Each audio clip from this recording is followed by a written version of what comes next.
DZSB News Bureau Chief binigyan ng pagkilala ng San Pedro Police. Bago tayo magpatuloy, huwag kalimutan mag-follow, mag-like, at i-share iyong aming Facebook page. At huwag din kalimutan mag-subscribe sa aming YouTube channel, ang Serbisyo Balita Live Online. Maraming salamat po. Binigyan ng Certificate of Appreciation si Dryan Zamora, ang NCR News Bureau Chief ng DZSB, ng himpilan ng kapulisan ng lungsod ng San Pedro sa isinagawang regular Monday Flag Ceremony.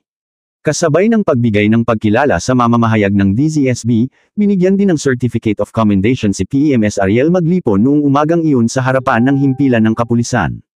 Katuwang si Police Major Glenn Cuevas, sa pagbibigay ng mga sertipiko. Maraming salamat po, Sir Colonel, dito sa award po, dito sa Certificate of Appreciation. Sulit na sulit po yung aking pag-witness mula 2018 hanggang ngayon po. So, matagal-tagal na rin po. Kaya po, ayun, hindi na po aabot ng 5 minutes, Sir. Yun lang po. Maraming salamat po, Sir.